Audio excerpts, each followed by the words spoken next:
Law 39. Stir up waters to catch fish is a principle of power that emphasizes the strategic manipulation of emotions and situations to gain control over others. This law teaches that when emotions are high and chaos reigns, people become more reactive, less rational, and easier to influence or manipulate. By deliberately provoking or stirring up confusion, tension, or emotional unrest, you can weaken your opponents, making them more susceptible to your influence or to making mistakes that you can exploit. The underlying premise of this law is that people are most vulnerable when they are emotional or uncertain. When their composure is disrupted, their ability to think clearly and make sound decisions diminishes. In contrast, those who remain calm and composed during turbulent times have the advantage. This law advises not only mastering your own emotions, but also mastering the ability to stir emotions in others for strategic gain. When you stir up waters, whether through conflict, confusion, or emotional provocation, you are effectively taking control of the environment. Chaos is an excellent cover for manipulation because it forces others to react instinctively rather than logically. In such situations, their reactions are more predictable and easier to exploit. They may make impulsive decisions, overreach, or reveal vulnerabilities they would normally guard. This law encourages you to exploit those moments when your opponents are emotionally unbalanced, guiding them toward choices that ultimately serve your interests.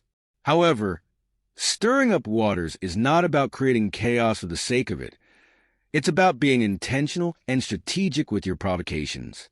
You must carefully assess the situation and understand what emotional triggers will most effectively unbalance your target. Sometimes, this involves playing on people's insecurities, fears, or desires. In other cases, it involves creating uncertainty, generating suspicion, or encouraging conflict between others. By destabilizing your opponents emotionally or mentally, you distract them from their objectives and force them to focus on damage control rather than advancement. This tactic can be seen in all arenas of life, from politics to business to personal relationships. Politicians often use emotional rhetoric to sway public opinion, creating fear, anger, or uncertainty to galvanize support or distract from deeper issues. In business, leaders may create internal conflict to shake up a complacent team or to divert attention from their own strategic maneuvers. In personal relationships, stirring up emotions, whether through jealousy, anger, or guilt, can provide an advantage in negotiations or conflicts, putting the emotional party on the defensive while you maintain control. The success of this strategy depends on your ability to remain calm and calculating while others are losing their composure. This law is as much about emotional intelligence as it is about manipulation. You must be able to read people's emotional states and understand how to push their buttons without overplaying your hand. If you provoke too much, too often, you risk creating resentment or backlash.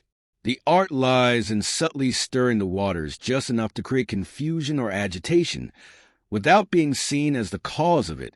One of the key aspects of this law is the idea of emotional detachment. While you are actively working to unbalance others emotionally, you must maintain your own sense of calm and control. If you allow yourself to get swept up in the emotional turmoil you've created, you lose the advantage. Emotional detachment allows you to assess the situation from a higher vantage point, ensuring that your actions are calculated and strategic rather than reactive. The calm amidst a storm is always the one who holds the real power. Furthermore, the chaos you create doesn't have to be overt or aggressive. Sometimes the best way to stir up waters is through subtle insinuations, hints, or suggestions that plant seeds of doubt or conflict. People are quick to jump to conclusions, especially when they are insecure or emotionally vulnerable. A well-placed rumor or a vague comment can create enough uncertainty or tension to make people question their alliances or second-guess their decisions.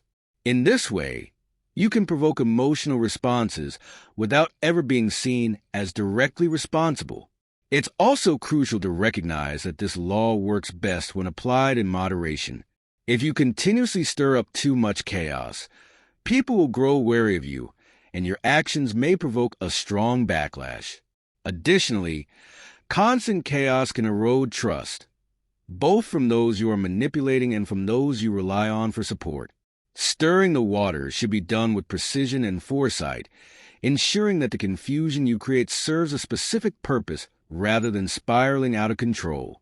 At its core, this law is about understanding human psychology and the ways in which emotions can be manipulated to achieve your goals. When people are calm and clear-headed, they are difficult to influence because they can think logically and make sound judgments. But when they are upset, anxious, or angry, their decision-making process becomes clouded, and they are far more susceptible to suggestion, persuasion, or manipulation. By learning how to provoke the right emotions at the right time, you can control not only the narrative but also the outcomes of key situations. However, you must also be prepared to handle the fallout. Stirring the waters may bring about unexpected consequences, as emotions are inherently unpredictable. There's always a risk that someone may react more violently or irrationally than you anticipated, which is why it's essential to be ready for anything. The most successful practitioners of this law are those who can adapt quickly and pivot when the situation shifts, turning even unforeseen chaos to their advantage. In the modern world, this law has taken on new dimensions with the rise of digital communication and social media. Stirring up waters can now happen on a global scale with a single tweet, video, or piece of news. By tapping into collective fears, desires, or grievances, one can create widespread confusion or emotional unrest that ripples through entire communities or populations. This kind of mass emotional provocation can be a powerful tool for influencing public opinion, swaying elections, or driving market behavior. But even in smaller, more intimate settings, the principle holds. Whether it's in a business meeting, a negotiation, or a personal conflict, understanding how to provoke the right emotional reactions can give you an edge. The key is knowing when to stir the waters and when to let them settle, allowing you to remain in control of both the process and the outcome. Ultimately, Law 39. Stir up waters to catch fish teaches that in the realm of power, controlling emotions, both your own and those of others, is one of the most effective strategies for gaining the upper hand. By deliberately unsettling your opponents and staying calm yourself, you can exploit their emotional weaknesses and use them to your advantage. Chaos is not something to fear. It is something to create and manage, turning emotional turmoil into an opportunity for victory.